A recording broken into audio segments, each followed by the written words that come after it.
Michel Drucker, le présentateur de Vivement Dimanche, a rendu hommage à Linda de Souza, qu'il a connue à ses tout débuts en France.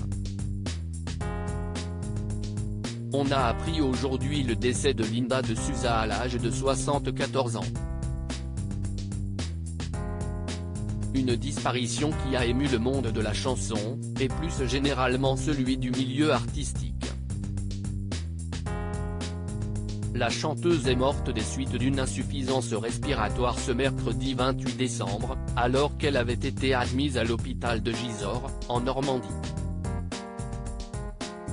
Elle avait été transférée après avoir contracté le Covid-19, annonce son agent.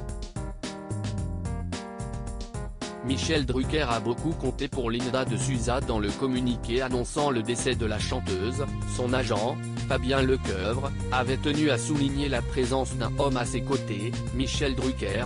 Michel Drucker a été un être exceptionnel dans sa carrière.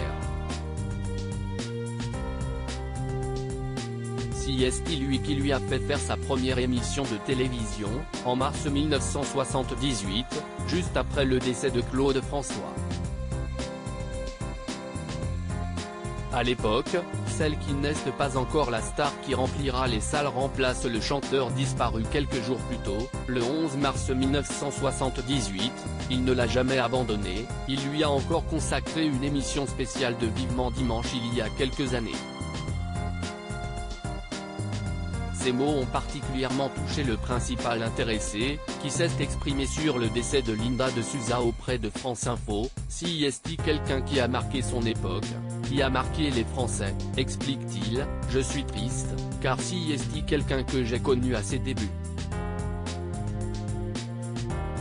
Une femme de chambre devenue star de la chanson alors qu'elle est très jeune, et qu'elle a immigré quelques années plus tôt du Portugal en passant clandestinement la frontière française avec son fils afin de fuir le régime dictatorial de l'époque, une histoire qui fera l'objet d'un livre, La valise de carton, vendu à plus de 2 millions d'exemplaires. L'animateur se souvient d'un timbre de voix très particulier, c'était une très jolie fille.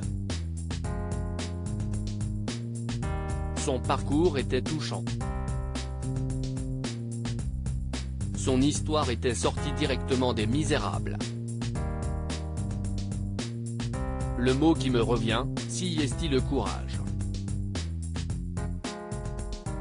Elle ne se laissait pas faire. C'était une battante, une rebelle, ajoute-t-il. Je l'ai connue, elle était femme de chambre. À lire aussi mort de Linda de Souza, relation compliquée avec son fils, problèmes financiers.